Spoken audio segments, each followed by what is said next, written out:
Welcome, everybody. Put your phone away. I'm doing some research. Put your phone away. How are you today? I'm good. Welcome to another episode of Bourbon and Booze. It is our oddity day. We're glad you're here. Make sure you always hit the like and subscribe and check out us every day at noon, Monday through Friday, for great video content. At least 2 of them were without this yin yang. We missed you last week.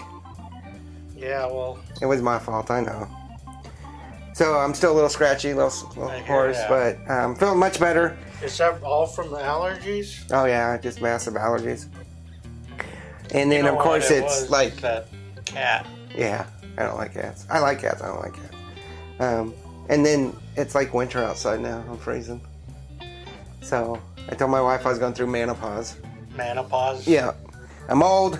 I'm cold. I'm going through winter pause. You went through menopause like at least 20 years ago.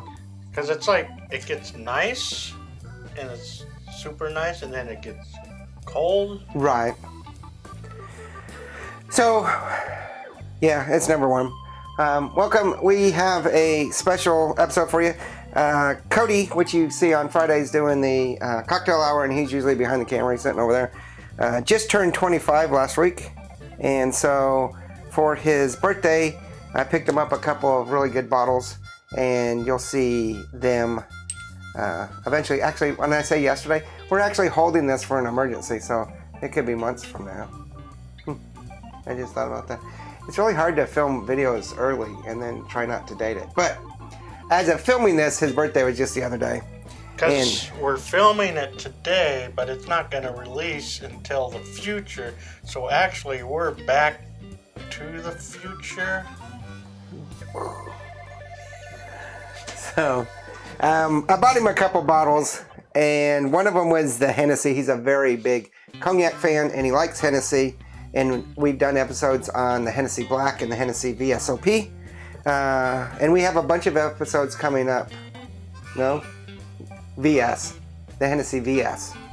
And this is the VSOP, which I probably just completely screwed up. I didn't realize it was the OP. So now all the pricing is completely wrong on this. Well, not the pricing. No, everything's good. But do they make a tequila? I don't know. Actually, I'm pretty sure they do, because this Hennessy is made by LVMH and Diego, and I know Diego's got some tequila out there. Most of it's owned by LVMH. I don't know what that stands for. It's a French company. Of course, this is a French cognac. It comes in at $49.99. That's a really good price for Hennessy, if you ask me. And it's aged 8 years, and pretty much all cognacs. I've never actually encountered a cognac that wasn't 80 proof, 40%. I think that's just standard. I would really be interested if you have a higher proof cognac out there. Yeah. This is aged in Limousin French barrel. So it's a French oak. Limousin is a French oak, not American white. So this is aged in those. And I know that some of these barrels end up in Scotchland as finishing. They age them in new barrels? Yeah, they age them in new barrels. But, so brandy is aged in old wine casks then? I think so. Because brandy and... So we're reaching a point that I'm not really comfortable in my knowledge base. So I could be wrong. It could be aged barrels, but from my research, it didn't look like it. So cognac is it a... It's a distilled wine, basically. Yeah, and so is... brandy. Brandy. So brandy is distilled from the... There's a little boy in the front row that's got his hand raised. He'll have to speak up because of the mic. You in the front. So, all cognacs are brandy. Not all brandies are cognac. Like champagne, cognac is from the Cognac Valley, from my understanding. I don't know about different barrel finishes. Yeah, because I think you can have... As far as I know, you can have different finishes making different brandies and cognacs. But cognac is from the Cognac Valley. As specifically also probably to do a specific Right. style, Region. but it is distilled from what I understand wine. Yeah, because Right. I think all cognac is, like you say, it's from that valley, has to be French. I think all cognac is French, where brandy can be French or British. There's British brandy people, and there's Spanish. And Cognac it's, has to be from the Cognac Valley, like Champagne has to be Right. from the Yeah. Champagne Valley. and like a lot of sparkling wines are called champagne, but they're not champagne because they're not. Yeah. And I From think that. even American companies, because I could be wrong, but I thought that Andalusia, which is a Texas whiskey company that we're very fond of, it's like prominent in our set. I think they just came out with a brandy, just like this month. I've never heard of anything restricting who can make brandy. Yeah, I think brandy is a word kind of like whiskey. It may have different Well, and it would restrictions. kind of make sense that there would be like a Texas brandy because there's Texas wineries. True, but most Texas wineries are all blended and imported. Like when you go to a lot of, I'm not saying all of them, so don't get mad at me, but when you go to a lot of Texas wineries or even other state wineries, they have a bunch of wine or grapes on their lot, like right out front when you go to them, but that's It's all for just show. Yeah, that they import a lot of their stuff from France and California and stuff, and they blend it. In fact, I think, again, don't get mad at me, because I'm not a wine connoisseur. I do have a big wine collection, but I'm not the big wine knowledge person. I think almost all Texas wines, not all, but almost all, are blends. Because I'm thinking like if you're driving here from like New Mexico, in New Mexico, there's a place right outside. I think it's Deming, and I might be wrong. That has a big winery, and there's acres and acres and acres of grapevines there. I didn't think New Mexico would be a big, great place, but I guess so. So you can always leave a comment down below And tell us about if- your knowledge of cognac and, Wine and well, not necessarily champagne. wine, but you know, anything that we're talking about today. Also, maybe some cognac that we should try. We've got some E&J, which is a big wine producer, Ernest and Julio, coming up. And then we got some E&J brandy coming up. Actually, mostly brandy, but there's some cognac. Douce. But we've done some cognacs in the past. And Ernest and Julio, they're out of California. Right. All right, so let's get on to this. So we have our little cognac sifters. We're not much in the different glassware, but we do have a set of this. And if you're like a huge, you're supposed to like heat it. You hold it like this so your warmth of your hand heats it, and then you slowly swirl. But there's the hardcore guys that. Here's the hardcore guy. He's got his hand raised. He's a big cognac fan. I like cognac, so I've watched several videos, Yeah. and I feel like I should be up there for this one. Nobody Come said on you up. couldn't. Come on up. Join the party. Grab your glass. Did you already down it? It's gone. He's gonna have some more. Well, it's his. So a rare Cody visit into the. Bourbon and booze. Well, he's always on Fridays, but Yeah, it's like there are some where you can heat it, but I think part of the tradition and the what is it, it's custom. custom, another one for it, the process, that kind of Etiquette. thing. Etiquette and such. I There's a can throw word I words can't out all get day. Yeah, I can't get the thing. It's a very smell-based drink. Oh yeah, it smells really good. You're supposed to smell it in different phases. What you do with whiskey and bourbon, you do with lots of alcohol, but this one is the one that kind of Yeah. sets the style. You smell it from a distance, you smell it close. And you're a much bigger brandy fan than I am. I like cognac because it's got that right kind of, to me, a chain or a mix of whiskey Yeah, and then kind of a wine or brandy. almost like a darker, more... Where I Bourbon-y think, type. I think brandy's got a whole different flavor profile.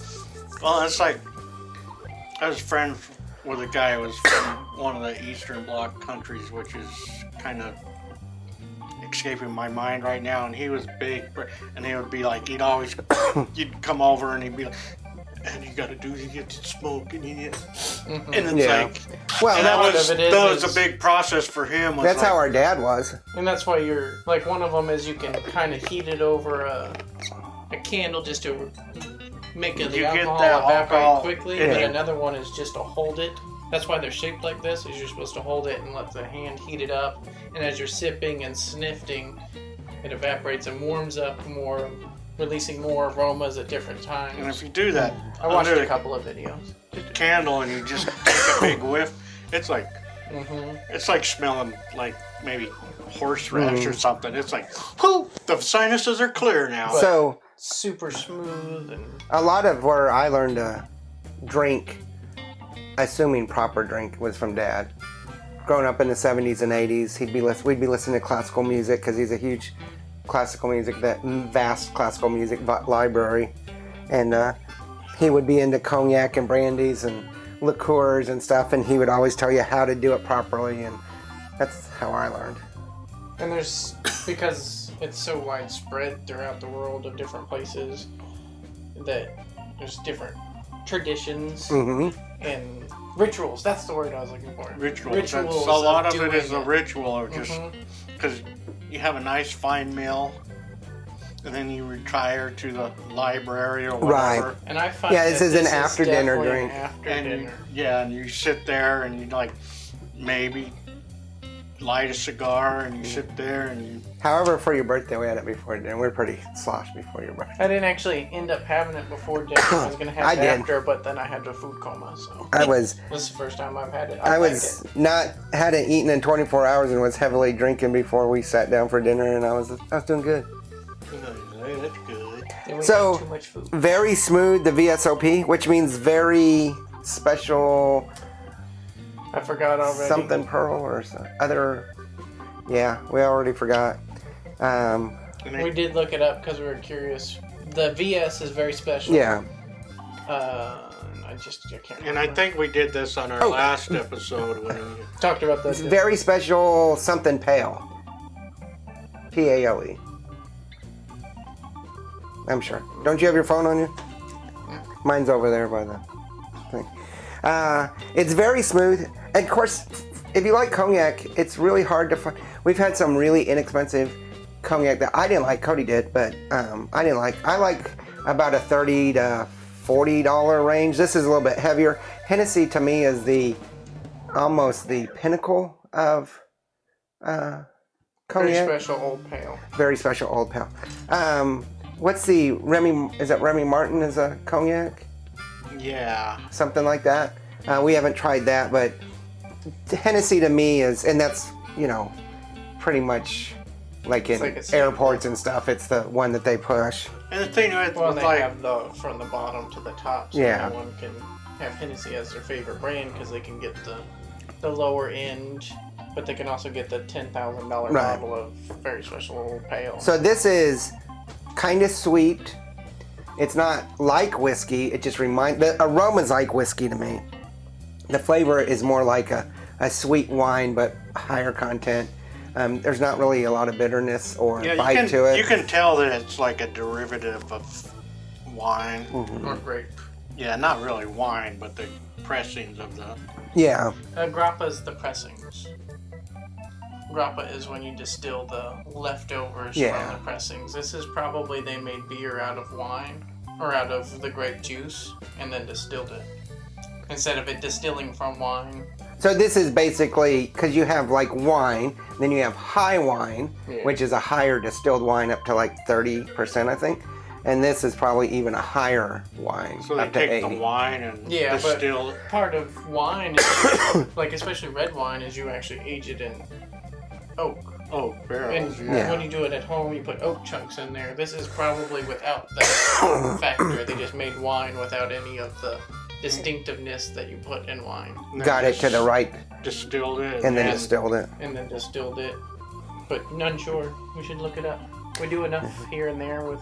For a while there, that's what I have a decanter that's actually empty that was full of cognac, and I was drinking lots of cognac for a Yeah, while. for a while, cognac was your favorite. Then you found bourbon and Well, no, I What didn't really kind? find bourbon. I just didn't find, because I'm a person that likes to try something different each time.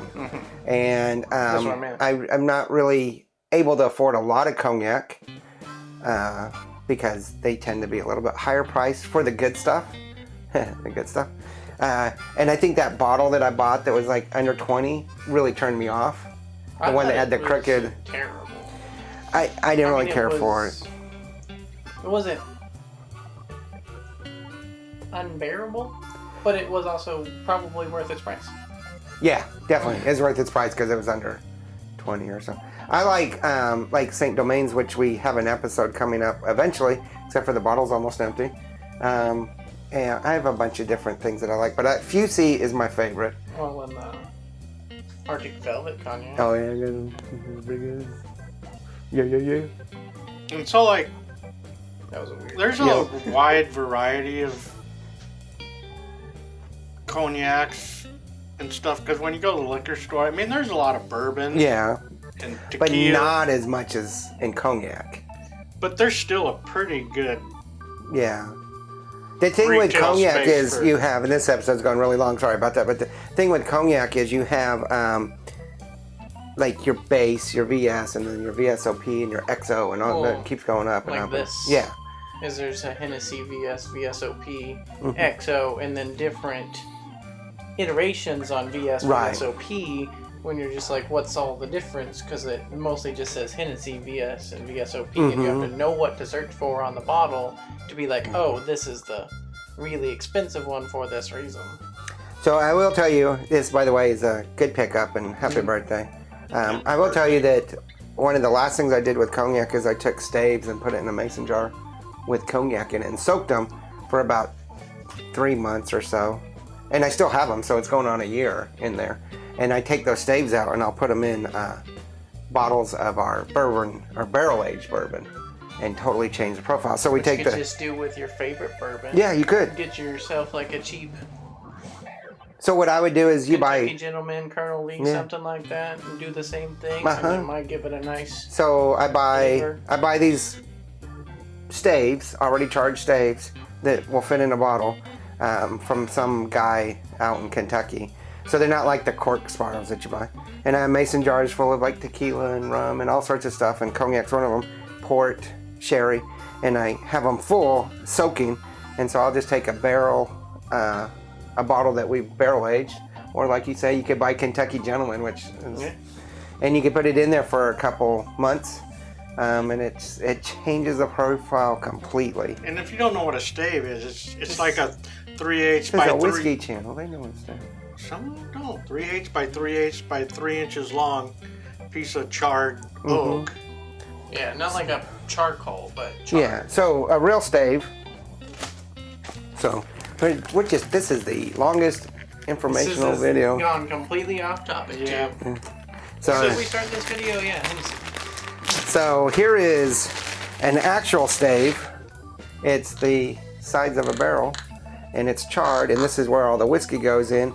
And I don't know that you can really tell, but you can see this line where the whiskey had gone all the way almost out of the barrel as it's pushed out in the heat and then sucked in. That's where whiskey gets all of its flavor. It's kind of like a smoke ring. Or on not the all of its barbecue. flavor, but a lot of its flavor. And so the guy I got, he's got these all in little tiny slivers about that long and really small that'll fit in a bottle, and they're charred all over. And I bought like 3 pounds, so it's a big box for like $20. That's a good deal. Yeah, and it's American white oak. And you could do the reverse too. Yeah. If you wanted a bourbon aged cognac or sherry or something, Yeah. you could. Put it in. We did bourbon aged tequila, and it was really good. So yeah, tell us what your favorite What was the topic of this Frankensteining video? is of. It was an oddity. Yeah, you're gonna have to Uh, like edit this. What's your favorite whiskey? Not whiskey. Cognac. What's your favorite cognac Or brandy. or brandy? How's your favorite style to drink? Do you think having... Oh, sorry. Burp. Do you think having special glasses is a must? For the longest time, I just use a rock glass. I But would you do notice the difference with whiskey. You And definitely. And this is the same thing. It traps the fumes Right. in and focuses. Yeah, kind of like a Glencairn, but you definitely like that heat on there. I'm saying, like you say, it's the whole ritual of everything, and just the pleasure of having that in your hand. You got to have the pipe and the cardigan sweater and the loafers The leather on yeah, the smoking jacket. and you got to be in the leather chair, which I have all of it except for the sweater. It doesn't have leather. Tweed. Huge have a library. tweed jacket. Huge library behind you. I got that. And then an English bulldog sleeping at your feet. Not necessarily English. I have Brandy and cognac is very widespread. I have It could be a French bulldog, German a bulldog. mutt poop dog sleeping at my feet. So. All right, make sure you hit the like and subscribe. Check out Instagram, Facebook, Twitter, and merchandise. And make sure you check out all of our other videos. Some of them are just as interesting as this. Right now, okay. Tuesdays, Thursdays is whiskeys. There's Friday is cocktails. Wednesday, of course, is coffee. And of course, Andy's coming up with a whole new ending catchphrase. Cody. There's good cognac and great cognac, and this is There's bad cognac. I've had bad cognac. That might be a true statement. Yeah. All right. Cheers. Mine's empty. How come you guys still have stuff? Did I not get because it? we're savoring. I don't think I got it. He's on round 2. I didn't get any. Y'all were talking for so long at the beginning. Bye. Are you on round 3? No, just 2. I just love the smell.